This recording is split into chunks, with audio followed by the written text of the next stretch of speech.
Olá, seja muito bem-vindo a mais um episódio do Dunamis Hangout, o nosso podcast de avivamento e reforma. Meu nome é Bruna Moretti e eu estou aqui com meu marido. Oi, eu sou o Nick Moretti. Muito bom. Já vai entender quem que deu esse assobio aqui. Hoje é um episódio muito especial, porque é uma pauta que queima no coração, não só nosso, mas também de todos os cristãos. Hoje nós vamos falar sobre o poder da oração e leitura da palavra. Meu Deus! E pra falar disso, a gente trouxe, assim, duas pessoas especialistas nessas áreas. Só que antes da gente introduzir essas pessoas, eu queria falar pra você já curtir aqui esse podcast. Se você tá no YouTube, já se inscreve no canal, já curte, já compartilha. Se você também tá ouvindo nas nossas plataformas digitais, Spotify, Apple Music, o que tiver, eu vou pedir pra você também já colocar aí o seu like, se inscrever, porque assim, vai ter muita coisa boa e... O nosso objetivo é esse ano levar esse podcast pro topo dos charts do Spotify. A gente conta com você. Exatamente. Então manda pra um amigo, dá download nesse episódio, salva ele. Se você assistiu no Spotify, vai no YouTube também. Assistiu no YouTube, vai no Spotify, pra que essa mensagem chegue a mais pessoas.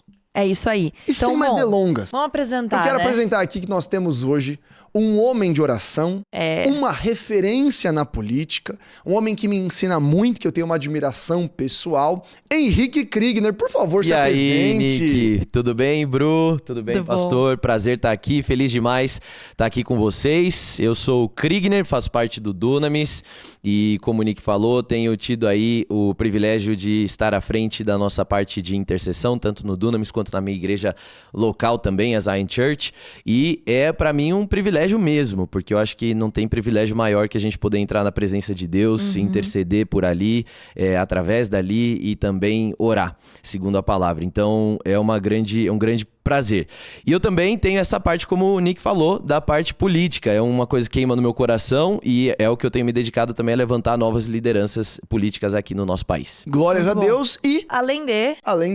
Quero só incrementar o do Kriegner, porque ele passou um tempo fora, né? Exato. Estudando, fala... Tem um detalhe aí. É um pequeno detalhe. Completei recentemente o meu mestrado em políticas públicas. Então foi uma mega experiência e agora me preparando para o doutorado. Muito bom. Muito bom. Vai. E também temos conosco queridíssimo pastor Assir da SBB, que na verdade é um diretor na SBB, porque foi isso que me passaram no seu briefing, é uma diretoria.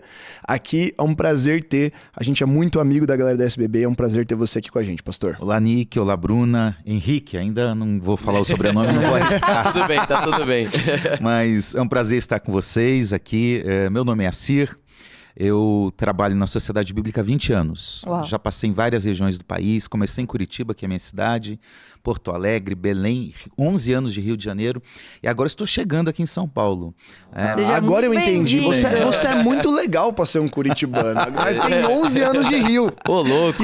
Galera de Curitiba aí, ó, reage no chat aí, pelo amor de Deus. Curitibano e coritibano. Eu sofro com o meu time, que é o Curitiba Futebol Clube. Né? Então, vem pro Palmeiras, que é sucesso. Mas estou aqui em São Paulo para trabalhar com a Sociedade Bíblica na área de formação bíblica e cultura. Muito legal. Área de treinamento, seminários, e é uma área que eu gosto muito. Sou casado com a Tânia há 25 anos. Tenho 2 filhos, o Assir de Jerônimo Neto. O Henrique falou que não conhecia Assir, já está sabendo de 3. Meu pai, eu e meu filho. Muito E bom. potencialmente um quarto. E um quarto que é o meu neto. Nora, não esquece, tá? Por favor.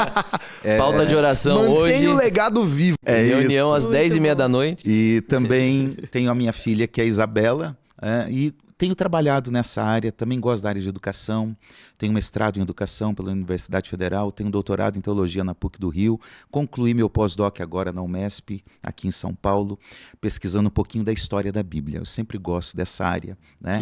Então é uma área que me encanta, é uma área que eu escrevo, é uma área que eu gosto. Eu espero que a gente possa contribuir para que você possa sair daqui apaixonado, amando a palavra de Deus um pouco mais. Amém. Isso aí. Bom, glória a Deus. Vocês perceberam, né, que tá um outro nível, assim, só pessoas com mestrado. A gente só tá gravando esses episódios com gente que tem diploma demais. Então... Eu já falei, eu tô precisando correr atrás do meu, que vai chegar. Não, o meu e o seu. Em nome de Jesus. Vai chegar, isso aí. vai chegar. Tá chegando. Vamos então. estudar. Amém. O episódio de hoje é um episódio onde a gente quer falar um pouco sobre oração e sobre leitura da Bíblia. Por 2 motivos. A gente percebe hoje na geração um desengajamento bíblico muito grande. E quase um analfabetismo bíblico mesmo. Que a pessoa hoje, ela repete mais aquilo que ela ouviu no Instagram do que aquilo que ela lê na palavra. Exatamente. E isso é uma meta que nós, como Dunamis, temos, eu sei que a SBB tem, que é aumentar o engajamento bíblico. E é aquilo que a gente partilha em comum, porque se as pessoas não lerem a Bíblia, a gente não vai ter um futuro com um cristianismo sólido. E aí qualquer heresia, ela vira um atrativo. Mas a gente também tem um desengajamento muito grande de oração. Então a gente talvez perdeu um pouquinho da gana da época do coque, que é esse lugar de confiar na oração e entender o poder da intercessão. E não é nenhum nem outro, é os dois. Por isso a gente quer falar disso, que talvez são as 2 bases essenciais da vida do cristão. Total. Orar e ler a Bíblia. E quando você não faz isso, é meio difícil você se chamar de cristão. E eu queria muito que a gente começasse, até puxando aqui, pastor Assir, desse impacto da vida da pessoa. Você falou sobre a história da sua pós, né, sobre a história da Bíblia, mas o impacto e transformação da leitura da Bíblia e por que isso aqui é uma pauta tão central da pessoa ter engajamento bíblico para a formação dela como indivíduo e como cristão. Legal. Olha, Nick, primeiro a gente tem que considerar como que está a situação. Uma pesquisa realizada há um tempo percebeu que apenas uma pessoa de cada 5 que frequenta uma igreja lê a Bíblia regularmente. Não, peraí, repete isso aqui. Vamos lá. De 5 pessoas que frequentam a igreja, apenas uma lê a Bíblia todos os dias. Nossa. Isso é muito triste. É muito triste. Segundo, essa é pior ainda. 51% dos pastores brasileiros nunca leram a Bíblia toda. Então, Isso é sério? Isso é sério, isso é uma pesquisa. Da onde vem esse número? Eu tenho uma pesquisa que é americana, essa de 1 a cada 5, uma pesquisa de um pesquisador aqui do Brasil, Oswaldo Paião, que fez essa pesquisa e constatou isso. Olha aí. Tá? 51% dos pastores brasileiros nunca leram a Bíblia. Mas basta você andar por aí, pela sociedade bíblica, a gente anda e a gente percebe realmente o que você falou, que há um analfabetismo bíblico. As pessoas não conseguem falar 5 dos 12 apóstolos, não conseguem identificar qual livro é do Antigo, qual livro é do Novo Testamento. As pessoas estão vivendo uma doença gravíssima chamada versiculite. Sabe o que é isso? É um bom termo. É um bom termo. É uma doença grave, perigosa, leva à morte, inclusive. Se você pega um versículo bíblico isolado e lê e acha que aquilo é suficiente. E não é, porque a Bíblia não foi escrita nem em versículos nem em capítulos. Isso veio no século XIII e no século XVI, para nos ajudar a encontrar um texto. Sim. Então, as pessoas leem a Bíblia normalmente no culto de domingo e olha lá. Porque eu já ouvi gente dizendo que não precisa nem levar mais a Bíblia, não precisa mais nem ler a Bíblia tanto, e em cultos isso. Então, a situação é precária, e isso gera um cristianismo vazio, um cristianismo sem vida, sem entender o que Deus diz. Lutero, ele diz assim, olha, você não vai ter uma mentalidade cristã se você não ler as escrituras com regularidade. Por quê? Porque você não pode ser influenciado por aquilo que você não conhece. E é por isso que tem gente de dentro da igreja que é influenciado por tudo que está aí fora, mas não pela palavra de Deus. Ele é influenciado por outros aspectos, pela mídia, pelos filmes, pelas séries. Ele é influenciado às vezes pela política, ele é influenciado por tantas coisas, mas ele esquece de que a sua influência principal é a palavra de Deus. Eu costumo dizer, Henrique, o seguinte, quem assistiu La Casa de Papel? Né? E eu sempre pergunto, quando eu estou dando uma palestra, eu falo assim, quem aqui torceu pelos bandidos? Todo Isso mundo. é muito bom. Todo mundo que Muito levantou bom. a mão fica com a mão levantada. Porque é natural. Você passa a tratar o certo como errado e o errado como certo. E não é assim, uma coincidência, não é intencional. 100%. É você torcer pro marido abandonar a mulher para ficar com a amante. Exato. Lá no filme de romance. Por quê? Porque você está formando uma mentalidade. Perfeito. Então nós precisamos resgatar esse lugar da palavra de Deus, o nosso engajamento de leitura bíblica diária. E assim, basta 15 minutos do dia. Se você tirar 15 minutos do seu dia para ler a Bíblia, você vai ler a Bíblia toda em 1 ano. É difícil. Nem uma um pouco. série, Nem um pouco. Um episódio de uma série, o menor é 20 minutos, talvez, 18 minutos.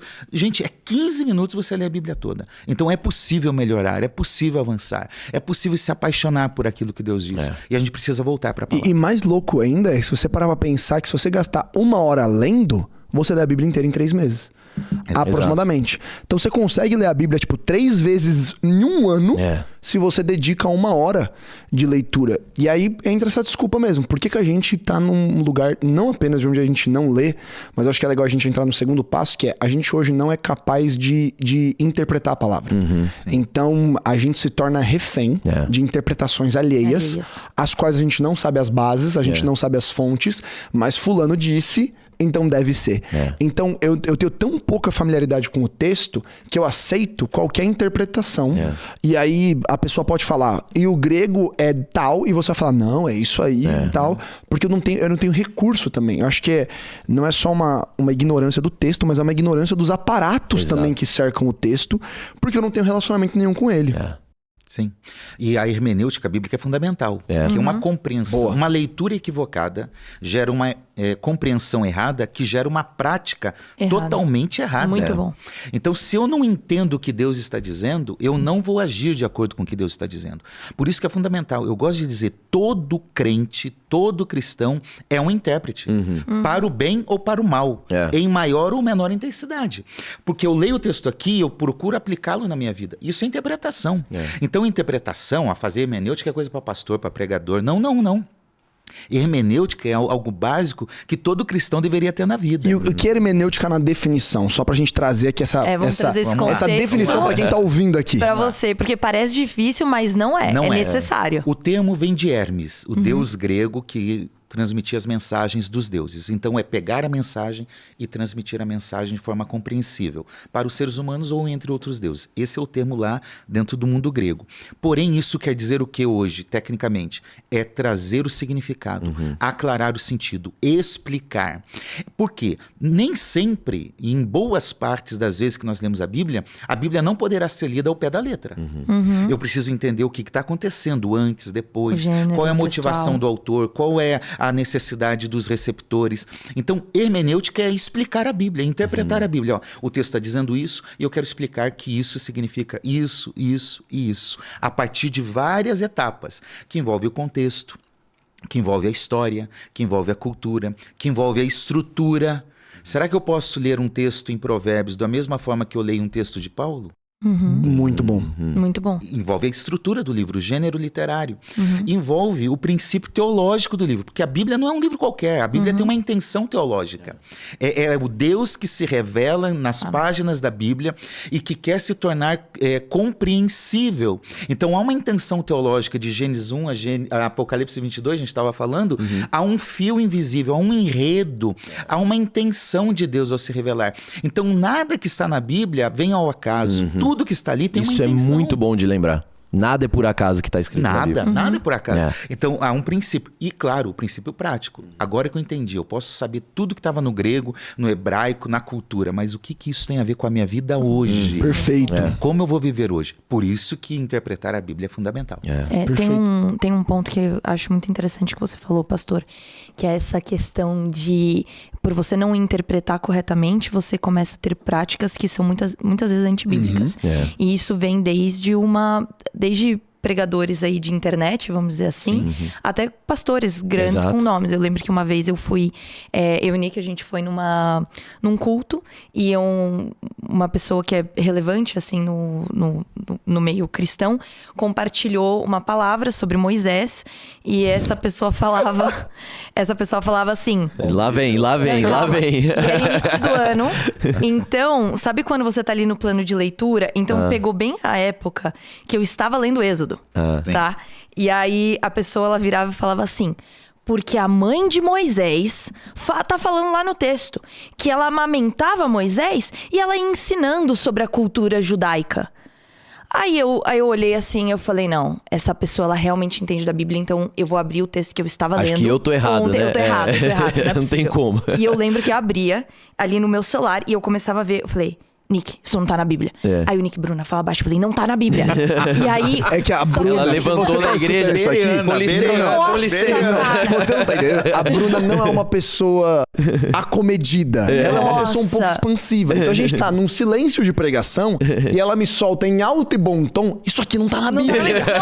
E nessa hora, eu gelo por dentro. Eu falo assim, Bruna, fala baixo. Aí, a pessoa continua. E assim, pensa, é um dos maiores nomes hoje no Brasil no sentido de pregação. Bruna, não dá muito detalhe. Vamos, só fala bombas Mas aí, do mundo gospel. foi trazendo...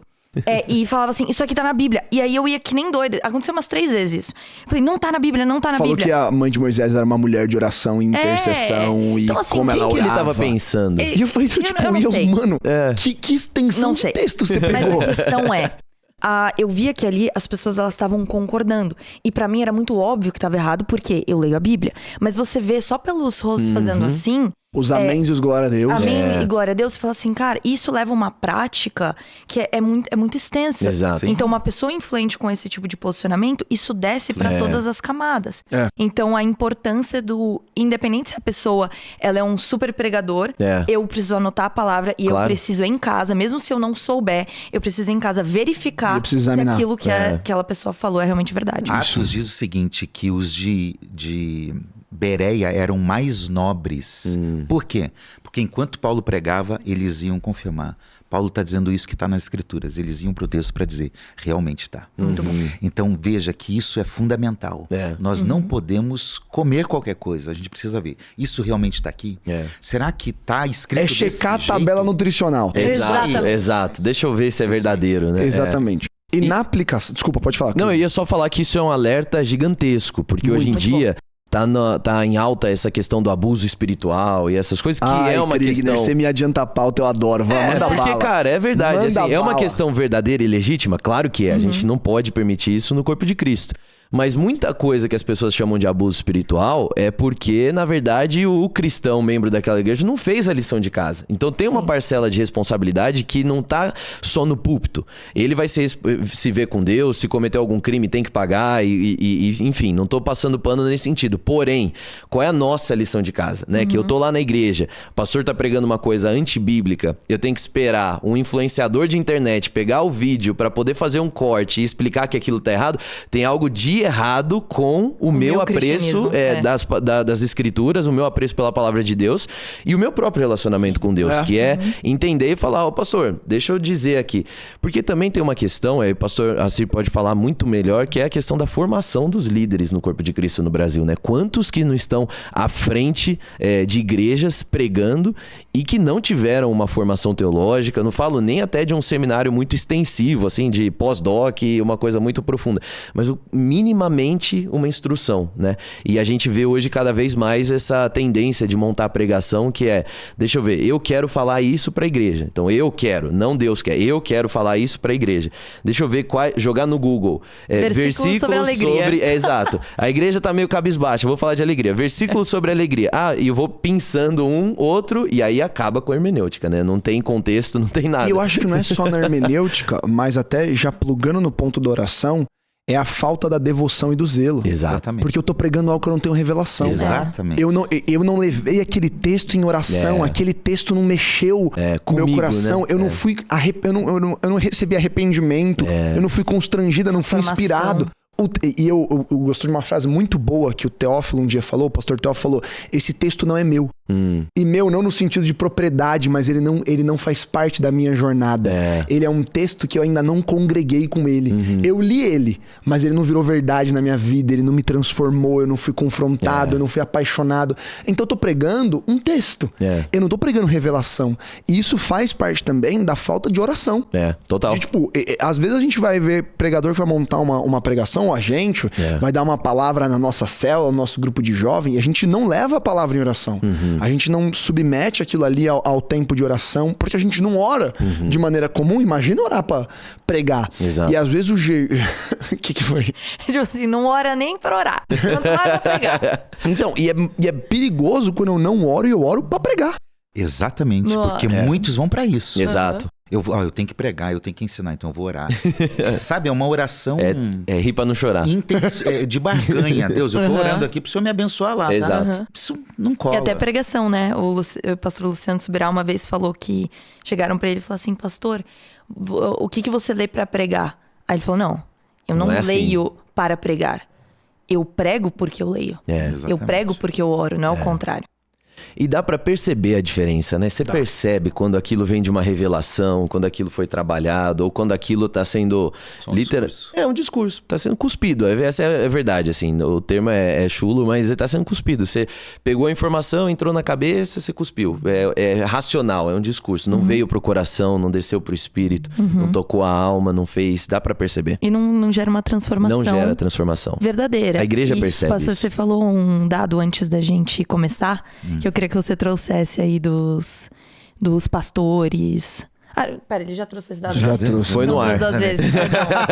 Mas é bom lembrar, Mas é bacana lembrar. Mas deixa eu... 51%. Estabelecendo essa conexão, eu gosto muito do livro de Atos, né? Eu gosto muito de Lucas, o Evangelho e o livro de Atos. Gosto demais.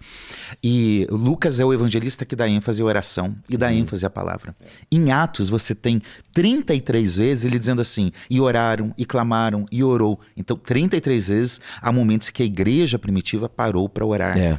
Tá? E há 54 expressões sobre ou testemunho ou palavra, testemunho como sinônimo de palavra. Ou seja, a igreja primitiva era uma igreja que estava focada na oração e focada na palavra. Quando você olha Atos capítulo 6, que é a instituição dos diáconos, que nós chamamos, diz assim, olha, os apóstolos estavam servindo à mesa, fazendo muitas outras tarefas, e eles chegam à conclusão, não dá mais para ficar assim.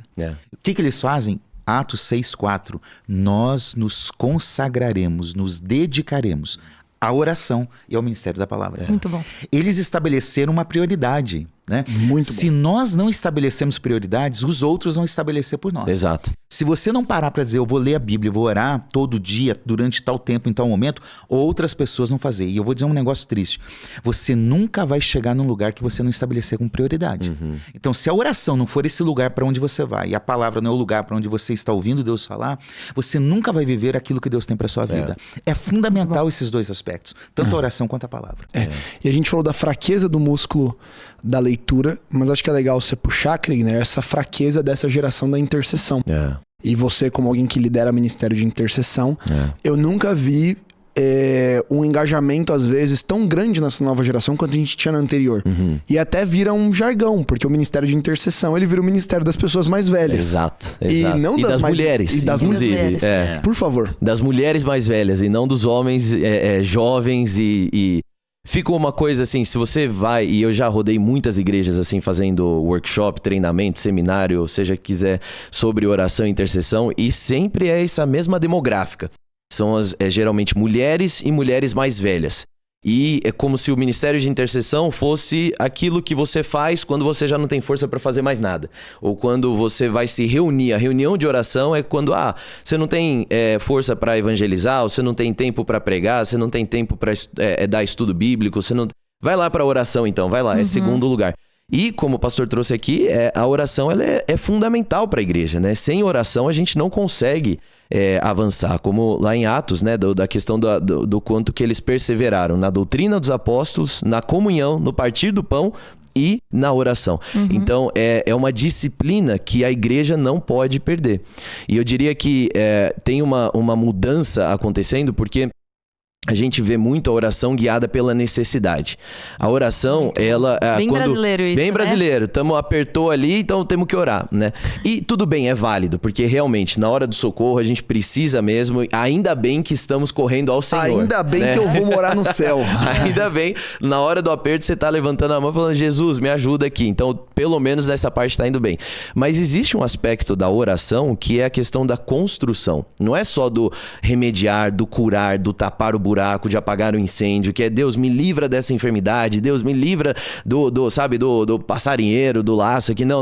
É a questão da construção. Eu vou orar para que eu venha construir. Então eu vou orar para construir a minha vida espiritual. Eu vou orar para edificar a minha família. Eu vou orar para edificar a minha carreira. Eu vou orar para preparar o caminho em oração para o meu ministério, para o momento que eu vou ministrar, né?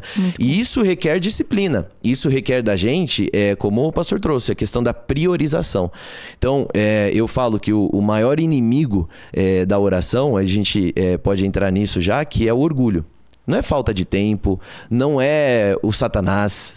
Satanás não deixa eu orar. Não tem isso. Satanás, é óbvio que se ele pudesse, ele não ia deixar mesmo. Mas você pode orar, inclusive, de boca fechada. Então, o que aconteceu? Sabe? Se Satanás comer sua língua, você ainda pode orar com a sua cabeça. Você pode escrever uma oração. Alguma coisa pode acontecer. Mas o maior inimigo da oração é, de fato, o orgulho. Porque você vai lá, aquele versículo clássico, quem já participou de vigília e reunião de oração sabe que você entra na vigília, reunião de oração, vai estar escrito lá: se meu povo, que se chama pelo meu nome, se humilhar e orar. É o clássico de toda reunião de oração, conferência de intercessão, tá lá, segundo Crônicas 7:14. Então é o basicão. E é verdade, é poderoso. Mas se meu povo, que se chama pelo meu nome, né? Nós, cristãos, se humilhar e orar. Não é necessariamente se o meu povo orar diretamente, é se humilhar. Então, a oração, ela é um ato de humildade. É eu reconhecer que eu não posso sem o Senhor. É eu reconhecer que eu não posso dar um passo sem glorificar a Deus, sem trazer para Ele o que inquieta o meu coração, sem reconhecer a grandeza dele, sem adorar Ele através das palavras em oração também.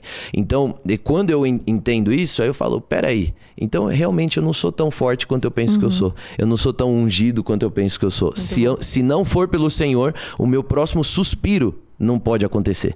Então aí você começa a voltar para o lugar da oração. Porque se eu sou tão dependente, se eu sou tão frágil, aí você fala, eu preciso de Deus. É verdade, eu preciso de Deus. Então, Senhor Deus, abençoa o meu dia. Senhor Deus, abençoa a minha família. Senhor Deus, eu quero te conhecer. Eu não tenho intelecto suficiente para entender a palavra de Deus. Eu tenho para ler um conjunto de palavras, mas para receber a revelação, o rema que está aqui, eu não consigo. Então, eu vou abrir a Bíblia? Tá bom, Senhor Deus, traz revelação para mim. Espírito Santo, me ajuda a entender o que está acontecendo. E assim eu vou orando e vai construindo isso em oração, né? É a dependência. Então, o orgulho. Se você tá com um problema, eu não consigo manter uma vida de oração, seu problema não é só a agenda, não é só pauta, ter novas técnicas, ferramentas, seu problema é orgulho. Vamos matar esse orgulho aí e mergulhar em oração. Muito bom. Tem uma frase, Dave Robertson, que escreveu, né, Andar no Espírito, Andar no Poder, que é um livro desse tamanho.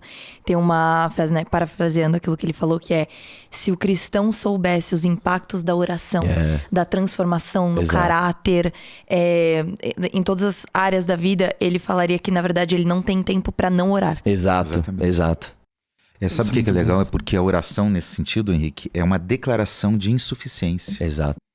Por isso que acaba com o orgulho. Deus, eu não tenho outro lugar para ir, é aqui que eu tenho que estar. Né? E oração tem muito a ver com querer estar na presença de Deus. Exato. É querer ter comunhão. Sabe quando você tem um amigo legal? Tá? Sabe aquele tempo de namoro? Em que tudo vem à pessoa, você quer estar com a pessoa, quer falar com a pessoa sobre qualquer coisa da vida. Oração é isso, oração é diálogo, oração é comunhão. É mais do que petições. Petições fazem parte, mas realmente, Henrique, a igreja, de forma geral, ela pensa que Deus é o gênio da lâmpada. Muito que bom. eu chego e esfrego ao Senhor, eu quero fazer 3 pedidos, abençoa minha casa, abençoa não sei o que. Ok, amém. Pode fazer. Mas olhando para a oração de Jesus, no modelo da oração do Pai Nosso, você vê que ele chega em adoração, em comunhão, sabe? Eu acho que uma das coisas que nós precisamos mais desejar é a presença dele. Não aquela sensação da presença que a gente sente às vezes num culto, quando você está sentindo ali algo sobrenatural de físico, Deus e aquilo, né? Mexe com a gente. É realmente, Senhor, eu quero o Senhor na minha vida. E por isso a oração vai fazer parte da minha caminhada em qualquer momento, em qualquer lugar. E é fundamental nós orarmos. E eu acho que aquilo que o Kriegner falou, muito bom, da questão da construção. E acho que tanto na leitura da palavra quanto na oração, elas, às vezes, nós acessamos elas como remediadores ou como eu preciso ficar bem e não como esse depósito de construção, de eu estou sendo edificado pela palavra, pois a fé vem pelo ouvir e ouvir a palavra de Deus. Exato. Eu estou orando e intercedendo e isso que você falou é porque a gente não acredita, às vezes, no poder da oração. Exato. E eu tenho essa sensação muitas vezes que a gente fala de orar, mas a gente não acredita de verdade que a oração, ela é uma ação executora. Exato. Ela às vezes se parece um sentimento desejoso. Deixa eu comunicar pra Deus o que eu tô querendo. Mas não que ela é uma ação. Quando eu oro, algo acontece. Pela autoridade do nome de Jesus, o meu Pai que me ouve, ele dá coisas boas aos seus filhos. Então, orar é como mover algo. Exato. Só que no espírito. Só que a gente pragmatiza tanto que eu entro no lugar onde eu tô orando, mas eu não tô crendo que algo tá acontecendo. E eu acho que é muito legal aprofundar um pouco mais nisso. Isso eu falo muito que, assim, no mundo espiritual, né, não tem lixeira. Não tem coisa assim, uma oração desperdiçada, do tipo, eu fiz uma oração aqui, não serviu muito bem, vai pra lixeira, né? Não existe isso. Tudo aquilo que sai da nossa boca em oração, aquilo causa um impacto no mundo espiritual e aquilo chega até o Senhor. É claro que chega. É claro que, biblicamente, a gente tem ali os momentos em que, né, as orações são interrompidas. Por exemplo, o marido que não trata bem a sua esposa, a sua oração, ela não é completada, né? Então, isso já fica o alerta aí pros casados. Mas tem o ponto que de aquilo que eu falei vai causar um impacto. Então, independente se eu vi o impacto, se eu percebi com os meus sentidos naturais ou alguma coisa, se eu falei, aquilo vai ter um impacto. Seja no longo prazo, no médio prazo, no curto prazo. Alguma coisa foi gerada daquela oração que eu fiz. Então, se é assim, eu fico pensando às vezes, e se a gente pudesse ver o impacto ou como é o processo da palavra sendo declarada em nome de Jesus em oração e o que isso gera. Se a gente pudesse ver em tempo real, sabe? Põe como se fosse um scanner, assim, que você põe um raio-x. Com os nossos olhos, você vê algo saindo da sua boca e caindo num solo, caindo em algum lugar e gerando algo. Talvez isso daria mais fé pra gente, né? Ou mais certeza. Mas a gente precisa crer pela fé, porque a gente sabe disso. A oração do justo pode muito em seus efeitos. Então, não tem o que a gente duvidar quando nós estamos orando por algo. E entender que isso é intencional com isso. Do tipo, eu tenho aqui uns tiros de bazuca no mundo espiritual. Se eu orar por proteção, clamar ao Senhor, Ele vai me proteger. Se eu declarar algo em nome de Jesus, eu creio que isso vai acontecer também. Isso vai ser gerado ali, né? Como a instrução que a gente lê na Bíblia, lá no livro de Joel, sobre diga o fraco forte sou, né? É uma declaração, não é lei da atração, não é assim aquela coisa de fica na frente não é mandinga, fica na frente do espelho aí declarando, eu sou magro, eu sou magro, eu sou magro, aí você emagrece. Não funciona, gente, não funciona. Fica aí, tô bombado, não tá, se você não treinar. Mas a instrução pro exército, lá em Joel 3, versículo 10, vai dizer, diga o fraco forte sou. O que ele tá falando? Se conecta com a realidade sua que Deus já designou, que Deus não fez ninguém fraco. Então, você é forte, então declara isso, independente das suas circunstâncias, né? Declara isso em nome de Jesus, é a palavra de Deus. Então, que conecta, eu acho, outro ponto da gente falar aqui, a oração da palavra. É uma das técnicas de oração, estratégias de oração, como você quiser chamar, que pra mim é uma das mais poderosas, porque as pessoas às vezes perguntam, né? Como é que eu sei que eu tô orando a vontade de Deus? Ora a palavra. Se você orar a palavra de Deus, é a maior garantia que você está orando a palavra de Deus. Como é que eu faço isso? Pega a sua Bíblia, abre lá um salmo, abre lá um pedaço, e aí você vai ler. Por exemplo, tá aqui, ó, abri Salmo 117. Não tô fazendo roleta russa não, tá? Não vem me julgar, só abri pra dar o exemplo. Versiculite. Versiculite aqui, ó. Salmo 117. Louvem ao Senhor todos os gentios, que todos os povos o louvem, porque grande é a sua misericórdia para conosco e a fidelidade do Senhor dura para sempre. Aleluia. Aí você leu esse versículo aqui, você já começa a orar. Fala, Senhor Deus, eu quero te louvar, me ajuda a te louvar. Nesse momento eu já te louvo a sua grandeza, louvo a sua bondade, porque que todos os povos o louvem. Eu quero orar para que todos os povos da terra venham reconhecer que Jesus Cristo é o Senhor. E você vai orando a palavra de Deus. Terminou? Passa para o próximo versículo, depois para o próximo. Não tem falha, não tem como você errar se você orar a palavra de Deus. Muito bom. Isso é muito legal, porque isso é um princípio antigo da igreja, né? Desde os primeiros séculos, é o princípio da Lectio Divina, em que você vai lendo... Qual o nome? Lectio Divina. Tá? Você vai lendo e orando a palavra. Isso é fantástico, porque além de mover essa questão no mundo espiritual, a oração também, ela não é questão de mudar a Deus, é mudar a gente. Isso é muito bom. Eu olho para Abacuque, capítulo 1, capítulo 2, ele está reclamando, ele está brigando com Deus. Deus, mas como o Senhor permite isso? Olha os babilônicos chegando aí, o Senhor não faz nada. Capítulo 3, ele diz, Senhor, eu ouvi a tua palavra e temi. Aviva no Senhor. Né? Ele começa a entrar num caminho de mudança própria. Né? Eu tenho uma lista de oração diária, e aí eu tinha lá, quando eu coloquei pela primeira vez uma necessidade, eu comecei orando, Senhor, faz justiça nesse negócio aqui, Senhor. É quase aquela oração, manda fogo do céu lá. Exato. E arrebenta com esse negócio. Sabe, passou alguns meses, a minha oração é, Senhor, a minha vontade era aquela, hoje já está diferente, mas eu quero que o Senhor faça a tua vontade. Muito bom. E aquilo que estava me levando a orar, até por indignação, estava me fazendo ver com um olhar de graça. Nossa, isso é pela poderoso. pessoa, pela situação. É. E a gente precisa disso, quebrando a nós mesmos, né? Nesse tipo de leitura, eu faço a minha leitura bíblica e depois eu vou orar. E normalmente, um dos aspectos da minha oração é orar aquilo que eu li. Eu terminei de ler Números indignado. Sempre que eu leio Números, eu fico indignado. Somos dois. Que povo miserável.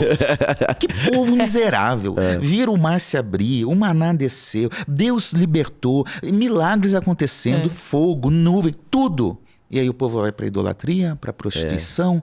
Que eu terminei com raiva. Senhor, olha esse povo, né? E não sei o que e tal. No orgulho. Aí vem a segunda parte. Aí Deus vem e fala assim, você é como Israel. Você é pior do que Israel. Porque hoje você tem a palavra, você tem o Espírito, você tem tudo. Mas ainda assim, você também erra como Israel. Sabe, isso quebra a gente. Então a oração nos leva a esse lugar de quebrantamento, de submissão, de orgulho é quebrado. Exato, né? exato. E graças a Deus por isso, porque isso é um privilégio. Orar é um privilégio. Muito bom. Nós precisamos valorizar. Eu tenho uma história disso, se puder contar, não sei como é que... Fica à vontade, pô. Que é um exercício que a gente faz com os intercessores no treinamento, né, da equipe da igreja. E aí a gente, um exercício que eu distribuo, eu organizo os intercessores em duplas, e aí distribuo, ou às vezes faz individual também, distribuo manchetes de jornal, notícias que aconteceram. E aí eu falo assim, olha, anota agora, embaixo aí da manchete, quais são os pontos de oração que você quer orar e interceder. E aí eu só pego, assim, as catástrofes. Não só assim, o caminhão explodiu, matou 3 bebês. O presidente tá roubando dinheiro. Só pega aquelas coisas bem, notícia bem chamativa mesmo. E aí... os intercessores vão lá e anotam, né? E aí eu falo, tá bom, agora nós vamos fazer aqui um soaking, nós vamos tocar uma adoração, a gente vai ficar só mergulhando na presença de Deus e nós vamos pedir que o Espírito Santo venha colocar, mostrar o que é que Deus, o que está no coração de Deus acerca dessa notícia. Ele pode te dar um versículo, ele pode te dar uma visão, alguma ativação sobrenatural aqui pode acontecer. E aí, os intercessores estão todos sentados lá. E aí teve uma vez que a gente fez isso, e aí quando terminou o momento da adoração, a intercessora estava chorando. E isso faz tempo já. E aí eu perguntei, o que aconteceu, né? E eu sempre conto isso porque me marcou muito. Ela falou, olha, a minha notícia, ela diz que a presidente, e aí na época a presidente do Brasil, fez uma declaração em favor do aborto. E dizendo que isso era um direito das mulheres, etc. E aí ela falou, e eu anotei aqui o que eu queria orar. E aí ela começou a ler. Era só isso que o pastor falou. Justiça de Deus, o sangue não sei o quê, tem que sair, tem que fazer isso, tem que cair, olha só, que pese a mão do Senhor sobre a vida dela, etc. E tudo muito correto, de acordo com a Bíblia, não tinha nada de errado. Mas aí ela chorando ainda, contou. A gente entrou em adoração aqui e aí o Espírito Santo falou comigo que o que ele queria que eu orasse, que eu intercedesse, para que os pais cristãos, as famílias cristãs fossem tocadas para a pauta da adoção. Uau. Porque é através da adoção que o Senhor quer reverter o quadro de abortos no Brasil. E aí todo mundo começou a chorar e aí a gente começou a orar para que o Senhor causasse, sabe, uma mobilização na igreja para a questão da adoção, etc. Então, às vezes a gente entra com a nossa pauta muito pela alma.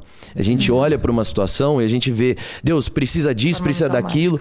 E quem somos nós para dizer para Deus muito o que ele precisa fazer, né? É óbvio que a gente pode se comunicar, expressar o nosso coração, mas acho que seria mais inteligente e humilde da nossa parte falar, Senhor, 100%. O que está no seu coração? O que o Senhor quer fazer sobre isso, sabe? Porque às vezes a gente pode gastar tempo lá orando a justiça de Deus e faz isso, faz aquilo, com nosso próprio intelecto, mas tem uma pauta, uma agenda no coração de Deus. E orar também é isso, é descobrir o que é que está no coração de Deus nesse momento, para que eu possa entrar em parceria e declarar isso aqui na terra. É assim na terra como nos céus. E quando eu entro em parceria, em alinhamento, eu sou esse veículo. esse que vai chamar. Ligar na terra o que já foi ligado nos céus, né? Então trazer isso, essa realidade, a vontade de Deus. E entrando no que você falou agora já, dessa maneira tão prática, acho que uma das coisas que a gente queria falar então é como é que é a maneira certa de orar. Qual é a maneira certa de orar? Depois a gente vai falar de qual é a maneira certa de ler a Bíblia. Deus te ajude. Então, o que seria como é que eu oro? Beleza, eu tô aqui na minha casa, tô perdido. Tá bom, tô ouvindo aqui o pastor Assir. Mano, pastor Assir falou de ler a Bíblia, quero ler a Bíblia, não faço ideia de como orar.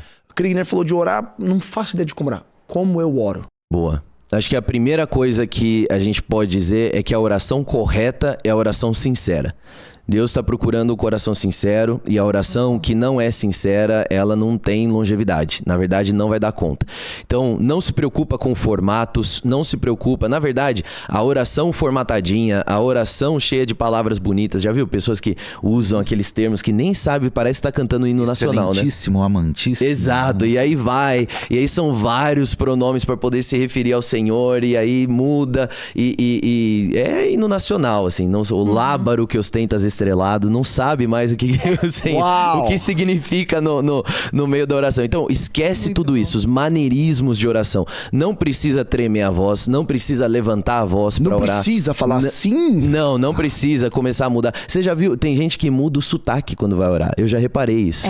A pessoa tem sotaque do interior, fala assim, e aí quando vai orar, puxa o R meio carioca. Aí então, Senhor. Tá falando aqui, aí fala assim, o Senhor, abre as portas, tá tudo bom. Aí vai orar, aí começa, Senhor, traz a tua presença. E aí começa a mudar o sotaque. Eu falo, cara, de onde você tá tirando isso? Assim, fala, seja sincero, sabe? Essa é a oração verdadeira, porque fingir, você não aguenta muito. Então, por que eu não consigo manter consistência em oração? Porque talvez você não tá sendo você. E nenhuma amizade, nenhum relacionamento dura se você não consegue ser você mesmo. Uma hora você cansa, você força. Então, esteja à vontade. Você está na presença de Deus que te ama, que te lava com o sangue dele, sabe? Então, é óbvio, precisa ter uma reverência, né? Nós devemos essa reverência ao Senhor. Mas seja sincero, eu acho que essa é a primeira dica. Mas eu tenho uns 5 passos que eu sempre dou e que ajudam, né? Que primeiro passo, é você entrar em gratidão ao Senhor. Começar agradecendo. Salmo 100, entrar nos átrios do Senhor com ações de graças. Então agradeça pelo seu dia, agradeça pelo seu momento, pelo que você está tendo ali com o Senhor, agradeça pela sua vida, agradeça que você está vivo, você está orando, você está vivo. Se está me ouvindo agora, quer dizer que você está vivo. Se não está, é porque você não está mais vivo. Então, você não está mais nessa terra aqui. Então, você está vivo. Agradeça por isso. Depois, em segundo lugar, vai se cobrindo com o sangue de Jesus. Vai se arrependendo diante de algum pecado, alguma coisa que o Espírito Santo está colocando ali no seu coração, né? Todos nós temos que ter esse momento. O arrependimento é uma disciplina também. As pessoas pensam que arrependimento é quando eu me peguei fazendo algo. Tem coisa que você precisa se arrepender que você não consegue identificar por si só. Você precisa orar. Senhor, som do meu coração. Vê se há em mim algum caminho enganoso, né? Depois, começa a trazer para o Senhor suas petições. Você pode trazer sim, não tem problema você pedir. É bíblico pedir, né? Mas você já adorou primeiro, você já se lembrou de quem Ele é. Quando você adora, eu sempre falo isso, você agradece ao Senhor, você está mandando um recado. Porque quando eu falo, obrigado, Senhor Deus, porque o Senhor, por mais um dia de vida, eu estou lembrando que quem dá a vida é Ele, não sou eu. Muito obrigado pelo meu trabalho. Então eu lembro que quem me colocou no trabalho não foi meu currículo, não foi meu tio que tinha um amigo na empresa, que não sei o que, não. Quem me colocou aqui foi o Senhor, Ele que abriu a porta, né? Então, você vem no terceiro passo aí trazendo as suas petições. Em quarto lugar, a intercessão. Você orar por outras pessoas. Então, ora pela sua família, abençoa seus filhos, seu cônjuge aí, ora pela sua igreja, ore pelo seu pastor, pelo amor de Deus. Lembre de orar pelo seu pastor, pelos, seus irmãos da igreja, ore pela sua cidade, ore pelo Brasil, ora por tudo aquilo que o Senhor colocar no teu coração. Faz uma listinha e vai orando, né? E deixa o Espírito Santo te guiar naquilo. E depois termina adorando ao Senhor, agradecendo ao Senhor. Você pode fazer esses 5 passos, dedicar 5 minutos em cada um desses passos. Primeiro passo, Primeiro passo, agradecimento, ações de graça. Segundo passo, você se cobrir com o sangue do Cordeiro. E se arrepender. E se arrepender. Disciplina do arrependimento. Terceiro passo, você trazer suas petições pessoais. Quarto passo, intercessão. E quinto passo, você agradecer e exaltar o Senhor novamente. Muito bom. Isso, não fazer isso vai me levar para o inferno? De jeito nenhum. Isso aqui é só uma dica. Se você precisa de uma estruturazinha aí para começar. Mas é um quebra-gelo, né? Depois, deixa o Senhor te levar aí e vai orando. Às vezes eu começo no primeiro passo e não paro no segundo, vou só no primeiro e é isso e tá tudo bem. Depois você vai retomando e vai seguindo. Então, é uma dica. Mas o importante é você ser sincero e, de novo, ore a palavra de Deus. Muito bom. Muito bom. Agora, pastor Assir, como é que eu leio a Bíblia da maneira correta? Muito bem. Vamos lá. Alguns passos, não sei se são 5, 4, 6, mas vamos lá. Vamos tentar manter a simetria. Vamos lá. Vou tentar ficar nos 5, vamos ver se dá certo. Bom, primeiro é uma decisão pessoal, né? Porque não é fácil. Primeiro que o brasileiro não gosta de ler. Verdade. Isso é verdade. Uma questão cultural aí, né? Que é uma decisão, olha, eu vou ler a Bíblia. E, por sua vez, dentro do ambiente da igreja é onde se tem os maiores índices de leitura bíblica. De leitura. E, claro, por causa da leitura bíblica. Então você está falando que o cristão é quem mais lê. Ele lê mais. Tá. Ele lê mais. A média de leitura do brasileiro é muito pequena. 3, 4 livros por ano, incluindo livros técnicos. Livro de ciências, de biologia, de não sei o que e tal. Então, o cristão ele lê mais, porque isso é uma prática já nossa. Mas veja, ainda assim tem gente que não lê. Então, você precisa decidir. Eu vou tirar tanto tempo de leitura por dia, 15, 20, 30 minutos, não sei, é uma decisão. Segundo, passe pela oração, porque a leitura bíblica ela deve ser precedida de uma oração, de uma entrega, né? Isso é muito importante para que você leia a Bíblia em comunhão e não como um livro qualquer. Perfeito. Ainda que a Bíblia seja um livro literário, claro, ela tem ali o seu aspecto literário, mas ela é a palavra de Deus. Se eu não estiver sensível à voz do Espírito, eu não vou entender. Tem gente que lê a Bíblia e não entende o que está lendo. Então, eu preciso da direção de Deus. Preciso ler com o autor. Isso aí, com o autor presente, né? E a Bíblia é esse livro que a gente pode ler sempre com o autor presente. Então, que o Espírito Santo abra a nossa visão, nos ajude a entender. Terceiro, não queira fazer uma leitura produtivista. Eu preciso ler aqui 5 capítulos porque é a minha meta do dia. Tenha metas, isso ajuda. Mas não faça disso algo robotizado, rotineiro. Sabe? Eu vou ler porque eu tenho que ler aqui, não importa como eu vou ler. Não, vai lendo com calma. Faz a pausa quando é necessário. Isso é muito importante. Quarto, eu estou partindo do pressuposto aqui de que muitos podem não ter lido a Bíblia ainda toda. Então, talvez você tenha dificuldade se você começar lendo pelo Pentateuco.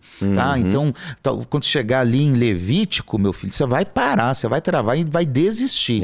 Eu acho que todo mundo aqui já começou a ler a Bíblia e parou em Levítico em algum momento.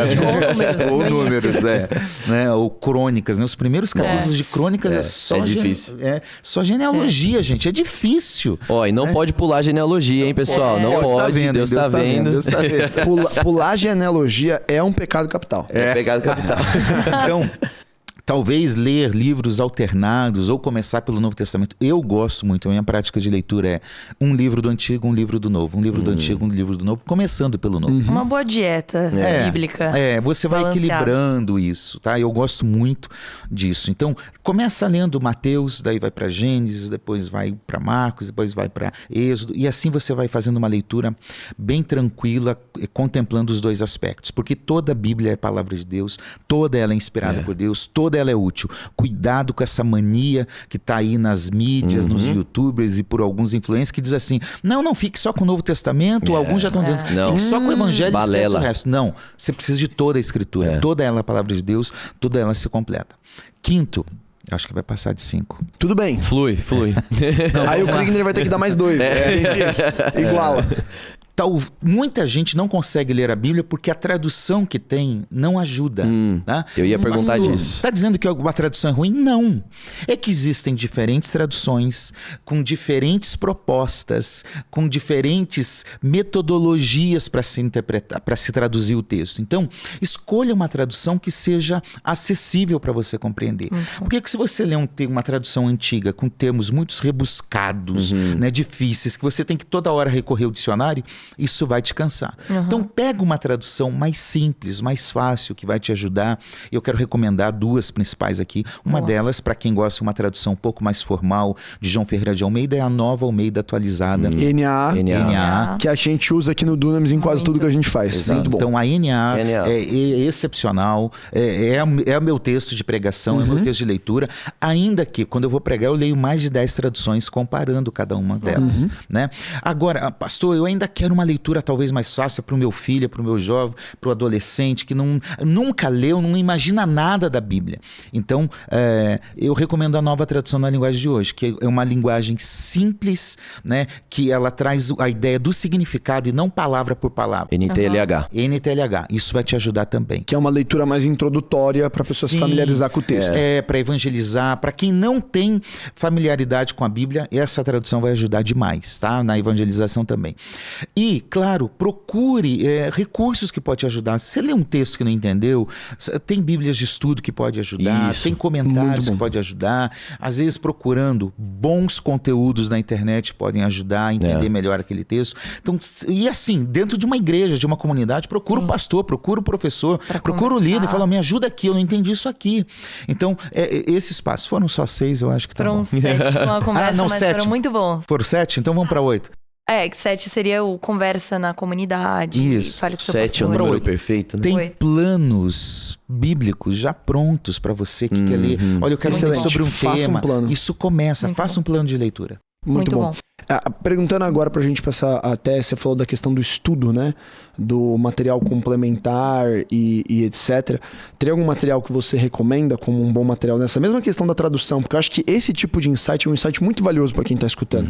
Tipo, qual uma tradução que a gente lê? Aqui, a Bíblia que o Kriegner tá é NAA, que é a Bíblia que a gente fez do Dunamis. A Bíblia Dunamis. Porque realmente, eu acho que essa tradução que ela é mais fiel ao mesmo tempo que acessível. Ela congrega muito bem isso.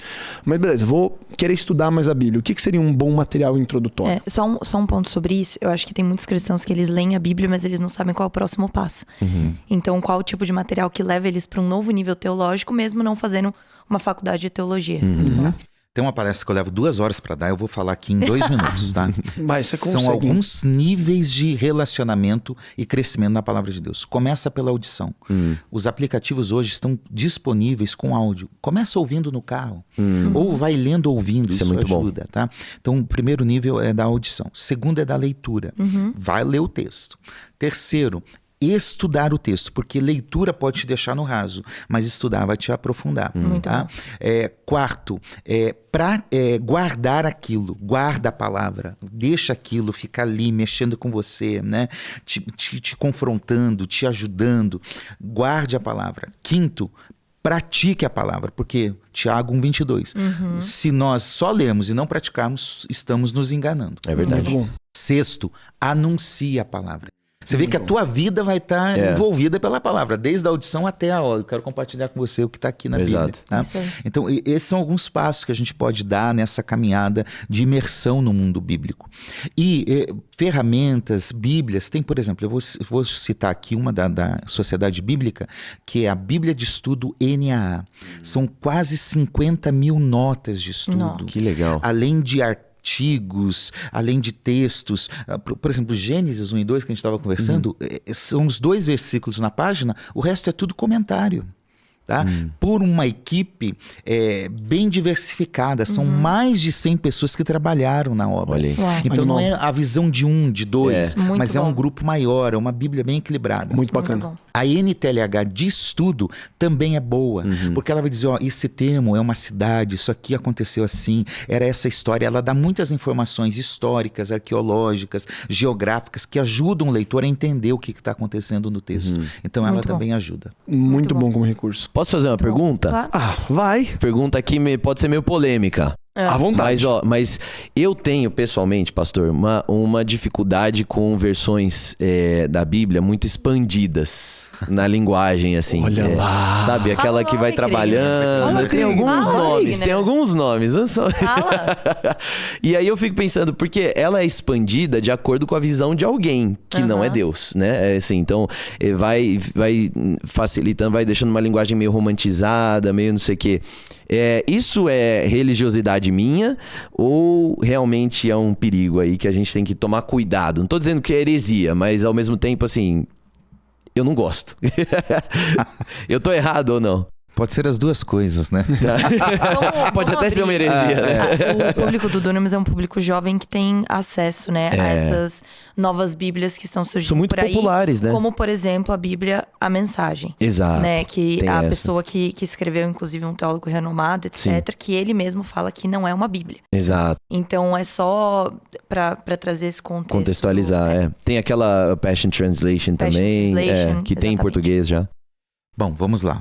Eu tenho que entender o que é uma tradução e o que é uma paráfrase. Muito bom. Dentro da tradução, eu tenho 2 princípios de tradução: equivalência formal e equivalência dinâmica. Tá?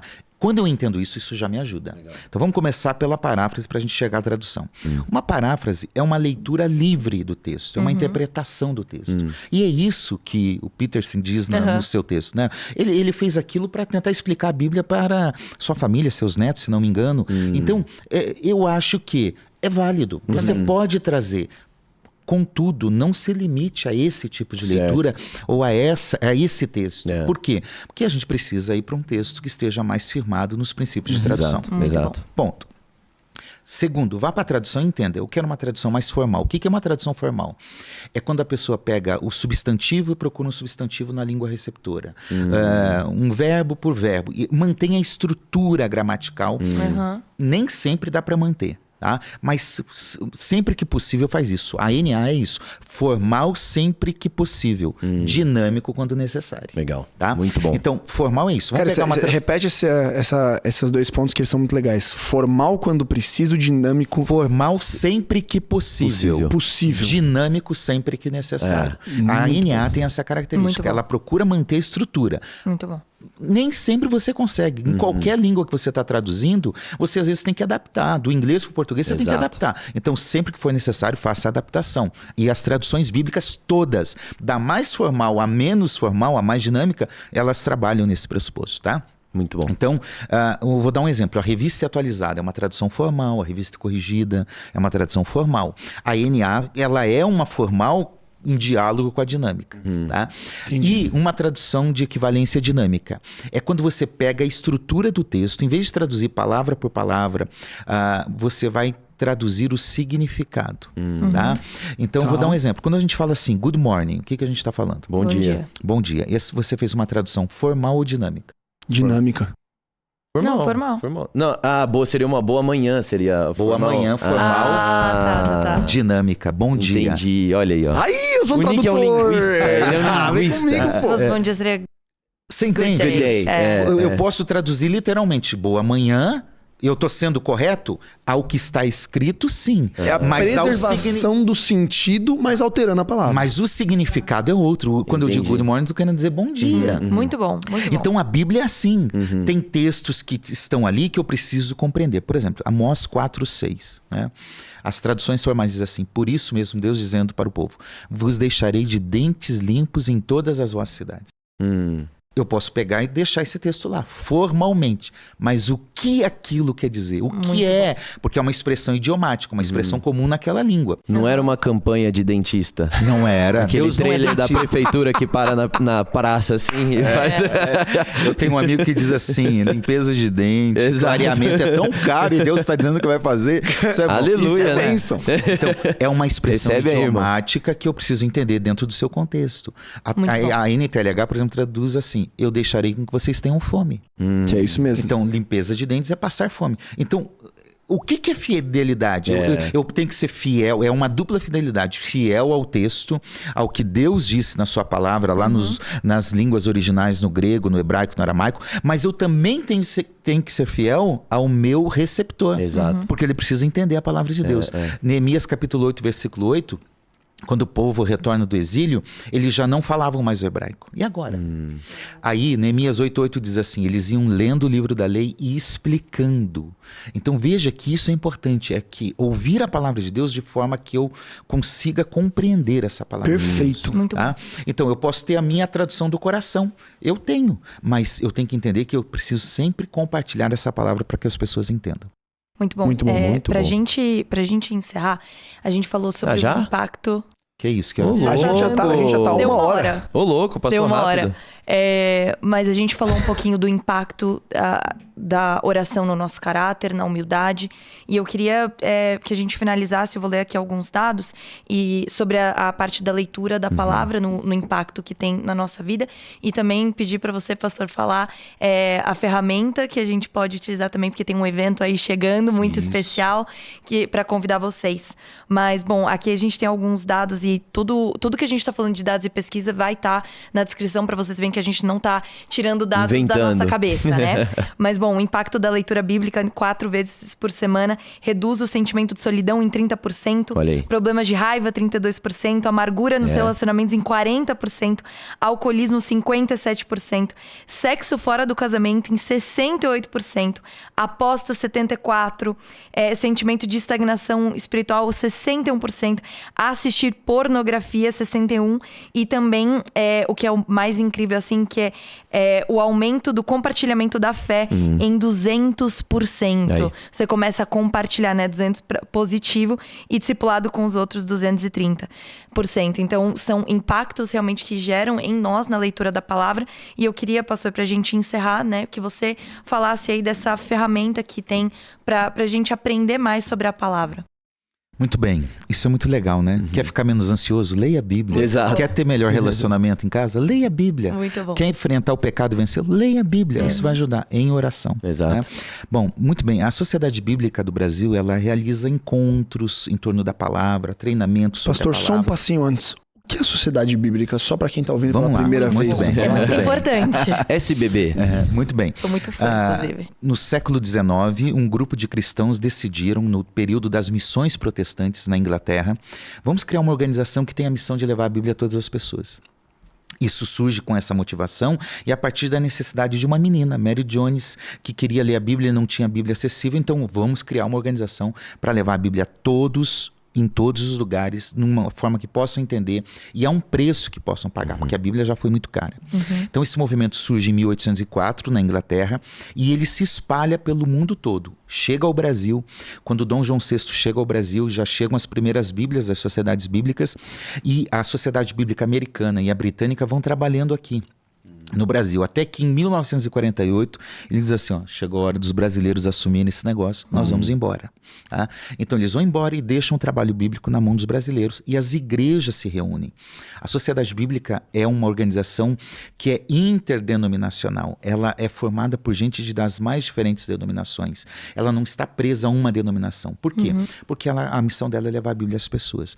Na diretoria, nós temos pessoas de várias igrejas, pessoas que são líderes, pessoas que não são líderes, do Brasil todo, para cuidar dessa organização que tem a missão, vamos levar a Bíblia para o Brasil. Vamos levar a Bíblia para todos. Então, essa é a SBB. Ela faz isso traduzindo o texto, apoiando traduções em línguas indígenas, em línguas minoritárias no Brasil, em braille, em libras, como nós estamos desenvolvendo, traduções comuns como essas que nós temos, publicando esse material, realizando trabalhos de impacto social. Então, nós temos trabalhos com deficientes visuais, trabalhos em comunidades, em presídios, em Cara, a hospitais. Bíblia em braille é uma das coisas mais impressionantes que eu já vi. Sensacional, né? Porque ela muito tem. legal. Ela inteira tem o quê? 6 metros de altura, se você empilhar ela? Um Dá negócio. cerca de 2 metros de altura, Tá. 38 volumes. tripliquei. Você aumentou um pouquinho, mas estava Mas é alto. Mas é um livro de É 2 alto. metros de altura. É maior que eu, no É caso. loucura. É.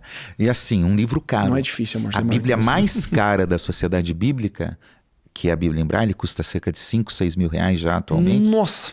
Ela não é vendida, ela é doada. Uau. Tá? Uau. Então já distribuímos muitas Bíblias, mas ainda há muito a Com se fazer. certeza. Há muitos séculos que ainda não tem a Bíblia. Tá? E a Bíblia em Libras, que é um projeto de tradução para quase 10 anos.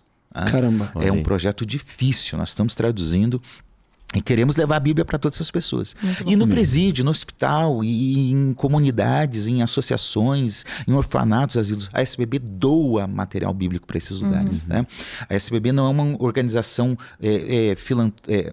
é uma organização sem fins lucrativos, não tem interesse comercial.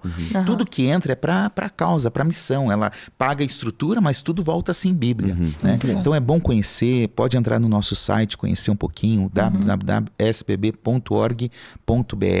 Lá nós falamos muito do que nós fazemos e somos no Brasil. Bom, uma das iniciativas é realizar encontros em torno da Bíblia. De capacitação, de treinamento. Tem treinamento de evangelização com a Bíblia. Tem seminário de ciências bíblicas. E tem um evento muito importante que é o nosso Fórum Internacional de Ciências Bíblicas. Ele está na 20ª edição, ele vai ocorrer agora nos dias 9 e 10 de setembro. Ocorre em Barueri, ao lado do Museu da Bíblia. Então, uma experiência que você pode aí aproveitar. Especial. Você vai no evento e já visita o museu num momento só. É no Centro de Espaços lá de Barueri. É só digitar no Google, nos São Paulo, estado de São Paulo? É aqui do ladinho, né? É rápido. Lá de Alphaville. É pertinho de Alphaville. É um investimento. Por quê? O fórum ele procura trazer as ciências bíblicas, hermenêutica, muito legal. Nós já falamos, arqueologia, história, sabe, tudo que tem a ver com a Bíblia, pregação, tudo que tem a ver com a Bíblia e discutir isso. Fórum é um ambiente de debates. Então alguém dá uma palestra e depois outra pessoa vem e já faz pergunta, interage. E é muito bom. O fórum desse ano tem um tema especial: reconciliação na família e na sociedade. Tá?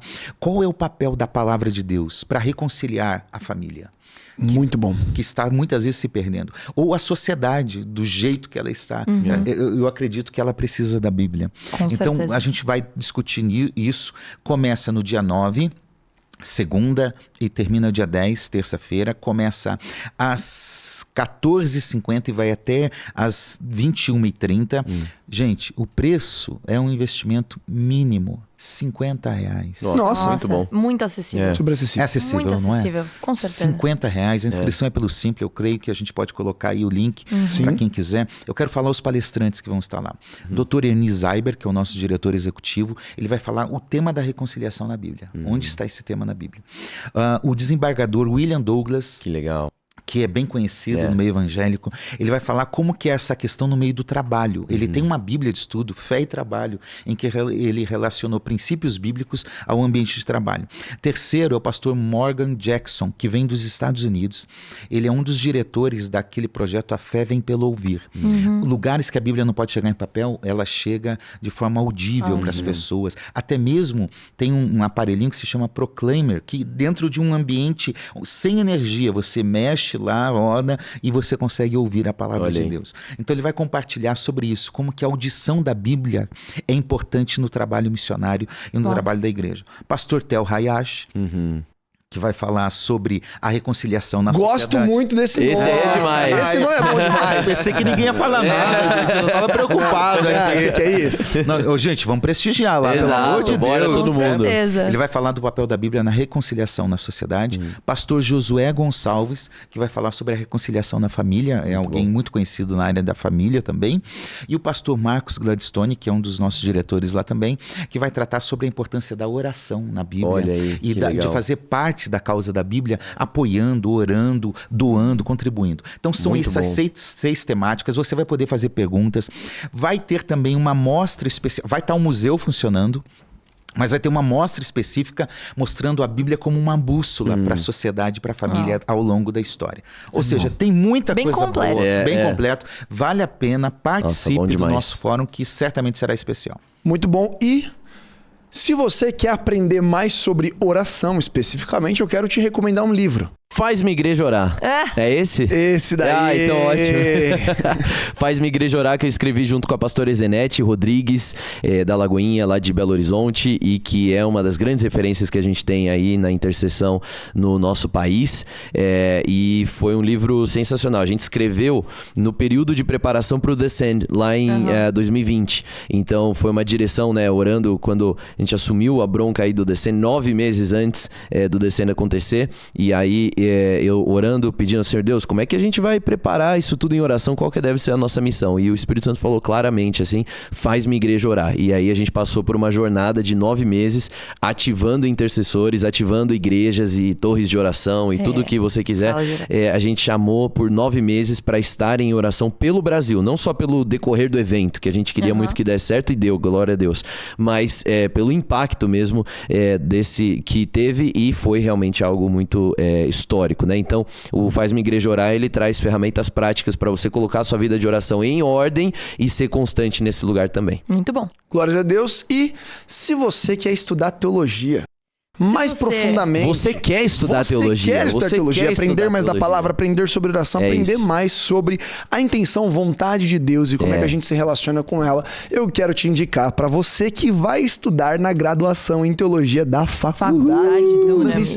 Turma do 2º semestre está aberta e já vamos abrir daqui a pouco a nossa próxima turma para você que não consegue entrar agora, consegue entrar na metade do semestre, no final do semestre. Exato. O que não falta é aluno. Estamos já com centenas de alunos matriculados.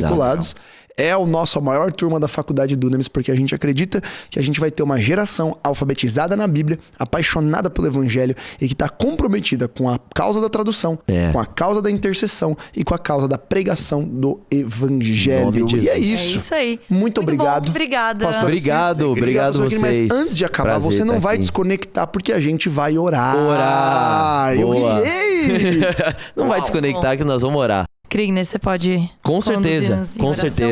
Você que está em casa assistindo a gente também, não só assiste agora, só entra em oração junto conosco. Senhor, nós queremos te agradecer, Pai. Te agradecer por tudo aquilo que o Senhor tem feito em nosso meio, na nossa nação. E Deus, agradecer em primeiro lugar porque nós ainda somos um país livre, em que nós podemos falar sobre a palavra de Deus, pregar a palavra de Deus com liberdade. E nós oramos, Senhor Deus, conserve a nossa nação dessa maneira. Uma nação que permite e a pregação livre e íntegra da palavra de Deus. Nós te agradecemos, Senhor Deus, pelo teu Espírito Santo que nos ajuda a ter revelação. E eu oro agora, Espírito Santo, vem nos encontrar.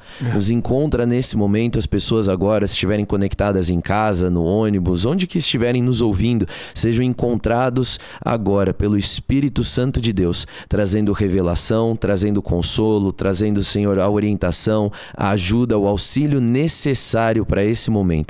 Nós queremos ser amigos íntimos do Senhor. Não nos deixa, Senhor Deus, ser uma igreja distante, ou uma igreja fria, ou uma igreja que não conhece os teus caminhos, que não conhece a tua palavra. Aviva o nosso coração, o nosso desejo por ter comunhão constante com o Senhor.